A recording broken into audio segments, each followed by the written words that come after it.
Қайырлы күн, сіздермен бірге Әйгерім. Бүгін мега бюджетный, өте оңай медовик тортын дайындайтын боламыз. Құрамына ешқандай да сливке қосуды қажет етпейтін, өте дәмді әрі бір жасағаннан шығатын балды торты. Өте нәзік болып шығады. Міндетті түрде видеоны соңына дейін қарап, каналыма тіркеліп, қасындағы қоңырауша белгісін басуды ұмытпаңыздар. Корждарын жасауға кірісеміз. Ол үшін ыдысымызға қант саламыз және де жұмыртқа саламыз. Осы кезде біздің плитамыздың асты қосылып тұруы керек. Міндетті түрде осындай лопаткамен немесе қасықпен тез-тез араластыру керек. Әйтпесе біздің астында пешіміз қосылып тұрғандықтан жұмыртқамыз пісіп кетуі мүмкін. Жақсылап тұрып, екі қоспамыз араласқанға дейін араластырып аламыз.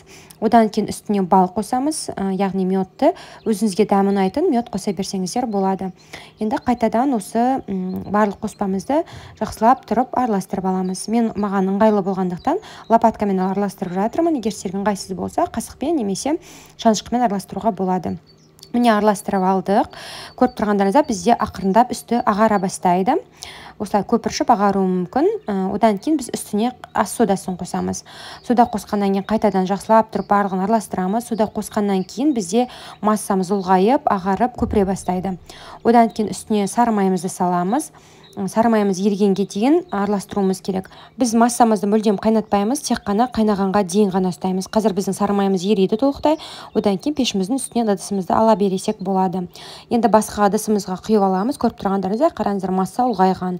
Одан кейін алдын ала електен өткізіп алған ұнымызды аз-аз бөліктен сала отырып араластырамыз. Ұнды бірден барлық бөлігін салмаймыз, аз-аздан ғана сала отырып осылай араластырамыз. Басында осындай лопатканың, яғни таяқшаның көмегімен араластырамыз.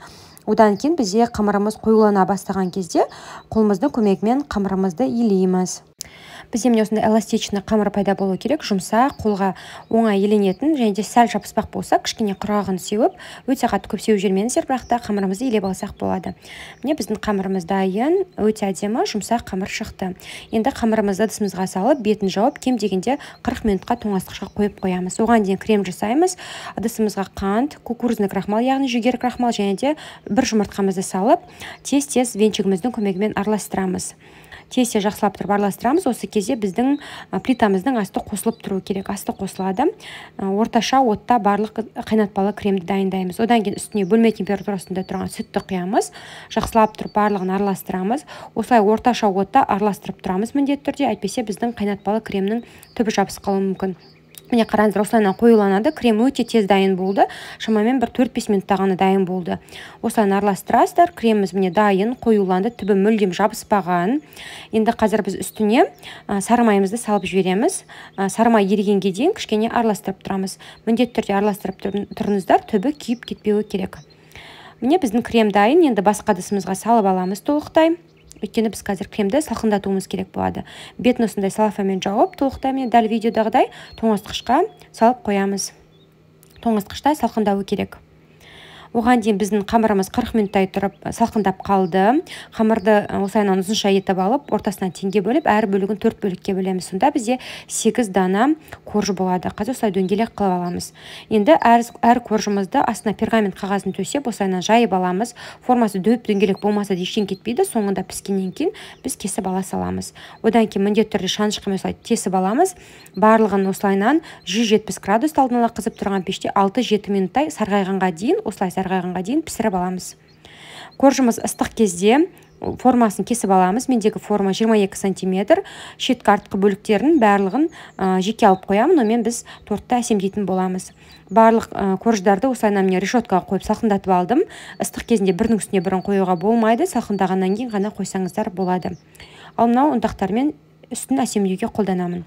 Креміміз салқындады, міне қоп қою болған, арасы ешқандай да комок, түйіршіктері жоқ. Қазір араластырып, одан кейін мен үстіне творожный сыр қостым. Творожный сыр қоспай қойсаңыздар да болады, бірақ та маған осы қайнатпалы крем мен творожный сыр қосылған кездегі кремнің дәмі қатты ұнайды, сондықтан да осылайынан жасап жатырмын. Бірақ бұл міндетті емес. Қараңыздар, біздің креміміз дайын болды, өте дәмді, күшті, өзіме ұнайтын крем. Енді біз тортымызды жинауға кірісеміз. Барлық корждарымды мен 170 градуста 6-7 минут пісіріп алдым. Сіздің духовкаңызға байланысты осылай сарғайғанға дейін пісірсеңіздер болады. Барлығы біркелкі дүзу болып шыққан корждарымыз. Енді тортты жинауға кірісеміз. Ең бірінші астына бір коржды қойып, кремді жағып шығамыз. Одан кейін барлық торт біркелкі болу үшін кольцоға салып осылай қысып қоямыз да, қалған бөліктердің барлығын корж, крем, солайынан барлығын жинастырып шығамыз. қалаларыңызша әсемдесеңіздер болады. Мен тек қана үстіне ұнтақты ғана сеуіп әсемдедім. Тортты тоңазытқышқа мен 1-2 сағатқа қойып қойдым. Қоймай-ақ дереу кесіп жіберсеңіздер де болады, бірақ та сәл тоңазытқышта тұрған торт сіңіріп күшті болып тұрады. Міне тортымыз өте дәмді, жұп-жұмсақ болып шықты. Қараңыздар, біркелкі болған. Егер сіздерге видео ұнаған болса, каналыма тіркеліп, жанындағы қоңырауша белгісін басуды ұмытпаңыздар. Сол кезде каналымдағы видеоны ең алғаш болып көретін боласыздар. Міндетті түрде осындай әдемі, біркелкі, тегіс болатын нәзік бюджетный тортты дайындап көріңіздер.